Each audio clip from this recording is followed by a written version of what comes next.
कि कुछ देर की खामोशी है, फिर एक शोर आएगा, तुम्हारा सिर्फ वक्त आया है, हमारा दौर आएगा।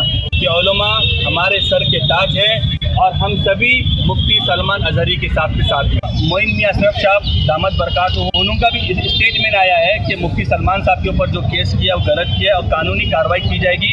ये कलियां भी हमारी थी, ये गुले दर भी हमारे थे, चमन में चारों तरफ बिखरे हुए पर भी हमारे थे, दिल्ली से लेकर सरहदे लाहौर तक साहिल हजारों पेड़ों पर लटके हुए सर भी हमारे थे।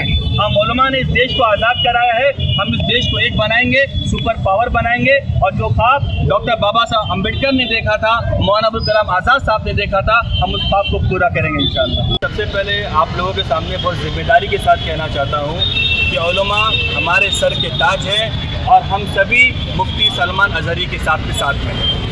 और ये जो मौलाना सलमान अजहरी साहब के ऊपर, मुफ्ती साहब के ऊपर जो उन्होंने झूठा केस एलिगेशन लगाया है, मुफ्ती साहब ने खुद कहा है कि मैं इससे पहले फ़लस्तीन के बारे में और यहूदियों के बारे में बता रहा था और उसके बाद मैंने ये शेर पढ़ा कि कुछ देर की खामोशी है, फिर एक शोर आएगा, तुम्हारा सिर्फ वक्त आया है, हमारा दौर आएगा।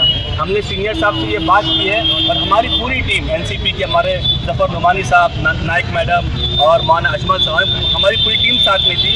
हमने सीनियर साहब से कहा कि सीनियर साहब, कोई भी आदमी आकर अगर किसी आलिम की, किसी मौलाना की, किसी मुफ्ती की जुम्मा के बयान में से कोई आधा क्लिप लाकर आपको डालता है तो सबसे पहले आप केस मत बनाएं, आप उसकी इन्वेस्टिगेशन करें, आप उसकी तहकीक करें और उसके बाद हम लोग उसके आपको जवाब देंगे उसके ऊपर। दूसरी बात हमने सीनियर साहब से ये की है कि बहुत से लोग ऐसे हैं जिन्होंने कहा था किसी टाइम दो 5 मिनट का, जिन्होंने हेट स्पीच दी थी। ऐसे बहुत से लोग थे जिन्होंने कहा था कि तुम लोग जाकर क्राइम करके आओ, उसके बाद मैं देख लूँगा।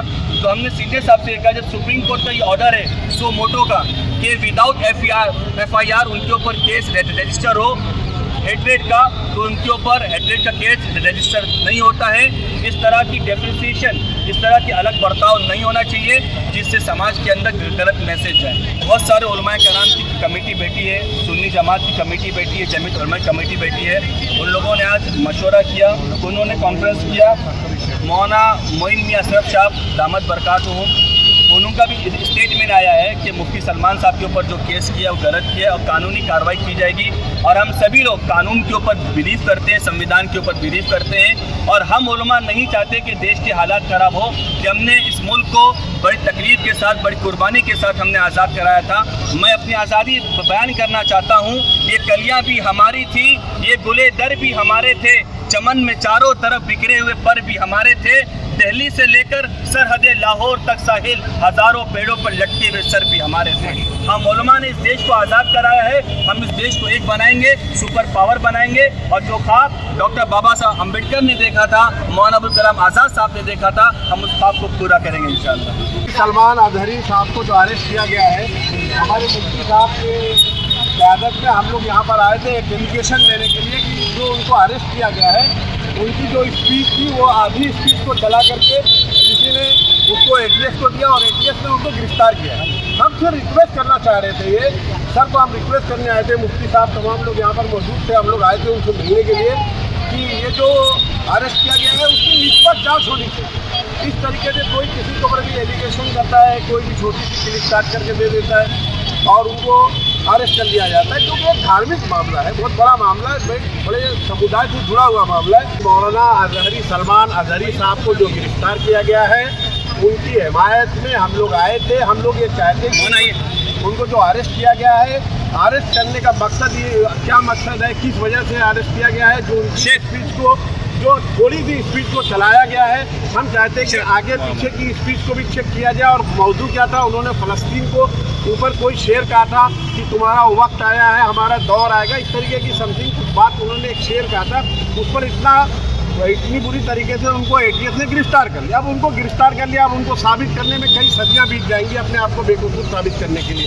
वो बहुत सारी मिसालें हैं, जिस तरीके से मीरा रोड में इतना फिक्का वाराना फसाद हुआ अभी पर, जिस तरीके से आके नीलेश राणे ने इतनी हेट स्पीच की, उनके ऊपर कोई FIR नहीं। हम ये चाहते हैं,